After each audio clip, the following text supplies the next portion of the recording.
Mengingat mati bukan perkara anjuran, tapi mengingat mati merupakan bagian dari ibadah. Semakin banyak waktu yang kita berikan untuk mengingat mati, sebanyak itu pula kita akan mendapatkan pahala. Ibu duduk merenung gitu, ya Allah nanti kalau saya mati gimana ya? Apa ya kira-kira amalan rahasia yang saya bawa di hadapan Allah? Apa kira-kira yang akan saya banggakan di hadapan Allah? Ibu merenung itu sebentar. Kemudian ibu memberikan porsi waktunya setengah jam. Dalam setengah jam itu pula kita akan mendapatkan pahala di sisi Allah. Kenapa? Mengingat mati itu bukan anjuran, tapi mengingat mati merupakan bentuk dari ibadah. Maka sebanyak waktu yang kita berikan untuk mengingat mati, sebanyak itu pula kita mendapatkan pahala di sisi Allah. Orang-orang yang sering memikirkan mati dan memikirkan surga, karena kaitannya mati itu surga, maka sesungguhnya akan terasa kecil nilai dunia. Tapi barang siapa orang yang sering memikirkan hidup dan kehidupan, akan terasa kecil nilai kematian dan terasa kecil nilainya surga. Semakin banyak memikirkan hidup, semakin mati hati kita. Semakin banyak memikirkan surga, kematian, neraka, mahsyar, maka semakin terasa kecil nilainya dunia. Itulah yang menjadikan akhirnya apa? Berpikir kematian. Lapang hatinya, mikir mati supaya tidak sombong. Sempit banget hidupnya, mikir mati. Loh, kalau orang yang lapang mikir mati supaya tidak sombong. Lah kalau saya sempit, lagi banyak urusan saya sulit, ujiannya banyak, ingat mati. Supaya apa? Sabar, ujian ini tidak lama. Sampai mati nanti selesai. Nanti balasannya sempurna dari sisi Allah. Itu yang menjadikan akhirnya apa? Orang yang memikirkan mati, mau lapang hidupnya, mau pendek hidupnya, mau sempit hidupnya, tetap mengingat mati menumbuhkan kebaikan. Orang yang sakit itu mikir, ya Allah, memang manusia memang ada jatahnya, kok ada jatahnya sehat, ada jatahnya sakit, ada jatahnya hidup, ada jatahnya meninggal dunia. Akhirnya apa? Hatinya lapang. Ibu berat menjalankan tugasnya sebagai ibu rumah tangga, anak-anak luar biasa. Ibu aja ingat mati, lah nanti kalau sudah mati sudah selesai kewajiban saya. Taat sama suami berat banget, Allah sampai kemudian mati, dia atau saya duluan yang meninggal dunia. Udah itu saja. Toh nanti kemudian bayarannya sempurna di sisi Allah Subhanahu wa taala. Makanya tadi kita menyampaikan ada seorang wanita budak datang kepada Ibunda Aisyah melaporkan, "Duh kok hatiku kok keras banget." Maka Ibunda Aisyah mengatakan, "Udhkuri al-mauta tariku qalbaki." Ingat mati, maka kamu akan lembut hatinya. Orang kalau ingat mati sempat gak masih mendolimi orang? Tidak sempat lah. Orang kalau paham bahwasanya dia akan mati, sempat gak dia kemudian akan melakukan tindakan-tindakan menyimpang? Setidaknya akan meredam, setidaknya akan menjadi minimal ketika dia sudah mengingat kematian. Makanya kan kemarin kita pelajari, mengingat kematian merupakan perkara yang dibenci oleh iblis. Kenapa? Karena sesungguhnya mengingat kematian bagaikan benih yang apabila ditempatkan pada hati yang sehat, yang tumbuh banyak kebaikan. Yang ketiga, cara untuk melembutkan hati itu apa? Yaitu mendatangi orang-orang yang akan meninggal dunia. Lihat langsung. Datang ke rumah sakit, cari orang-orang yang kemudian mau meninggal dunia, lihat. Coba kalau kita ngelihat orang sakaratul maut itu. Makanya melihat orang yang sakaratul maut itu termasuk perbuatan sunnah atau tidak? Sunnah. Siapa di antara ulama-ulama salaf yang melakukan itu? Hasan al-Basri. Hasan al-Basri ketika beliau menengok orang yang sakit, qadarullah orang yang sakit itu berujung kepada sakaratul maut. Maka ketika melihat sakaratul maut sampai meninggal dunia, Hasan al-Basri pulang dengan roman wajah yang sangat berbeda daripada sebelumnya. Lalu sampai kemudian ketika ditawarin makan dan minum, beliau tolak tawaran makan dan minum. Kenapa? Karena sesungguhnya dia baru saja melihat hal yang sangat besar. Apa hal besar yang dia lihat? Dia lihat seseorang itu menghadapi sakaratul maut. Dan orang yang lihat sakaratul maut itu, Masya Allah, refleks hati kita itu saat itu langsung merespon. Ya tadi, sifat responnya itu ada yang manfaatnya lama, ada yang sebentar hilang.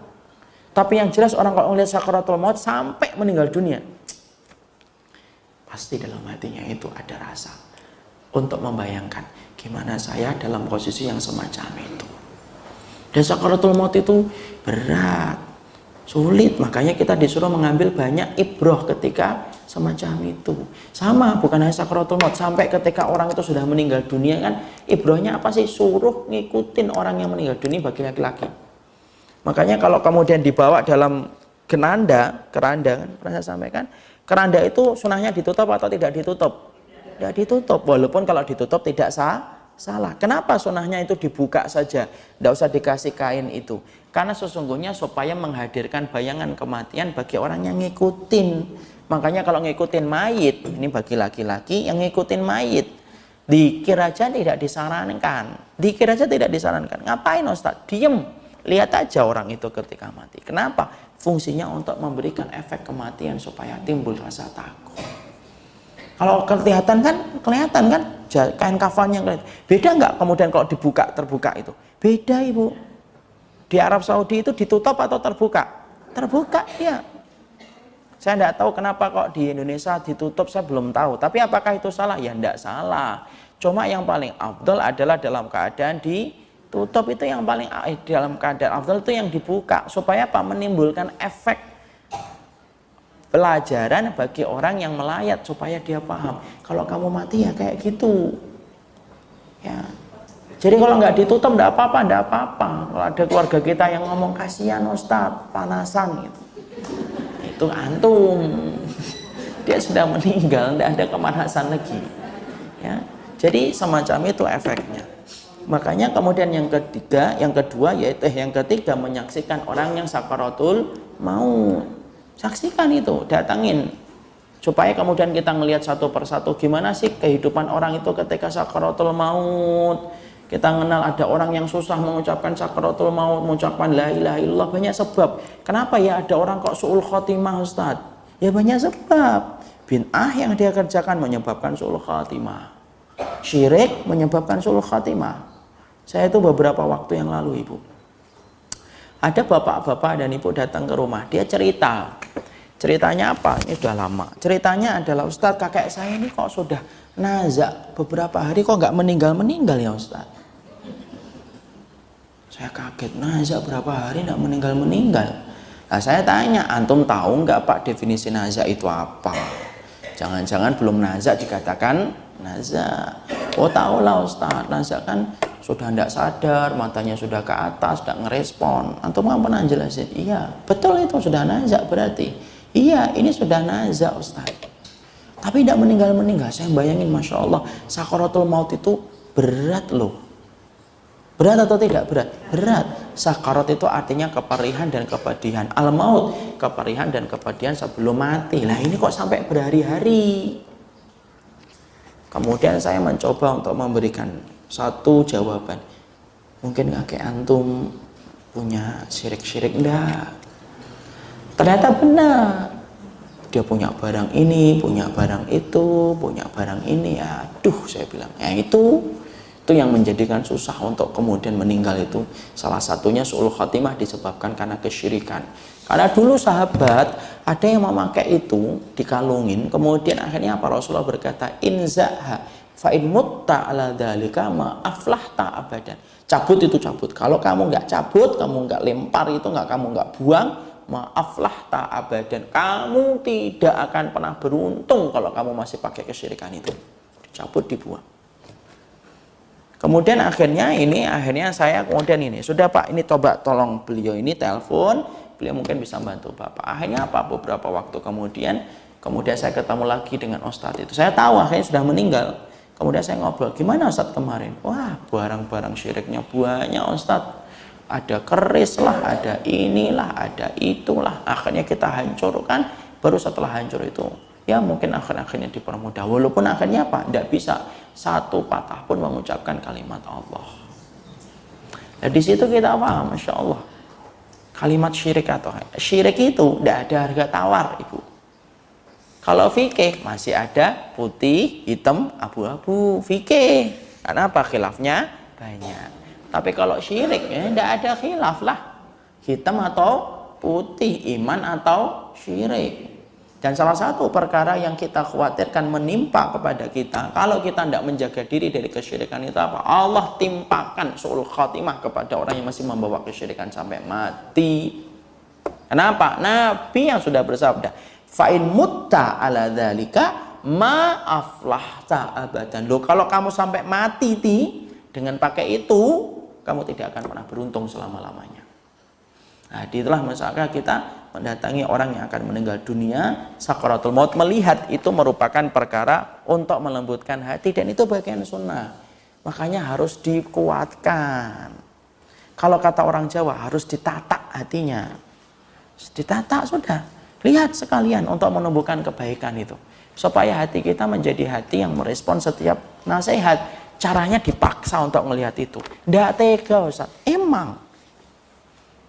Saya nggak kuat. Tidak apa-apa, dikuat-kuatin. Melihat itu sesekali. Supaya kita ngerasain betul gimana itu. Makanya Masya Allah, itu merupakan salah satu yang disampaikan oleh Imam Qurtubi. Kemudian yang keempat, nah dibuka halaman 31. Pada halaman 31, menziarahi kubur itu akan memberikan apa yang tidak bisa diberikan poin yang pertama, poin yang kedua, dan poin yang ketiga. Ya, maka Imam Qurtubi mengatakan poin yang pertama tadi apa? Mendatangi ilmu. Orang yang mendatangi ilmu berarti hanya dirasakan oleh telinga. Kemudian yang kedua apa? Mengingat mati. Mengingat mati langsung ke hati. Kemudian yang ketiga, menyaksikan orang yang meninggal itu dengan mata. Tapi semuanya itu akan bisa terwakili ketika orang datang ke kuburan, langsung hidup di kuburan, langsung tinggal di kuburan. Di situ kemudian dia betul-betul akan merasakan betul. Disitulah kita memahami betapa dahsyatnya kehidupan ketika kita datang ke area kuburan untuk mengingatkan kita untuk kematian. Jadi bolehkah kita datang kepada area kuburan? Boleh nggak kita datang ke area kuburan tanpa kita punya keluarga di kuburan itu? Boleh. Karena apa? Ziarah kubur itu tidak selalu bahwasanya ada keluarga yang meninggal dikuburkan di situ. Saya pengen mengingat mati kok. Dan mengingat mati itu yang dilakukan Nabi pernah itu kapan? Nah, siang atau malam? Yang dicari Aisyah itu loh. Malam. Yang dicari Aisyah itu malam kan? Makanya ibu kalau datang kuburan itu malam. Ya, tes mental, berani enggak? Karena yang dilakukan Nabi saat itu malam, sampai dicari siapa? Ibunda Aisyah. Ibunda Aisyah sampai cemburu kan? Dikiranya Rasulullah pindah ke tempat istri yang lain. Makanya yang namanya poligami, apakah tidak ada cemburu? Ya pasti ada cemburu. Maka saat itu ternyata Rasulullah di mana?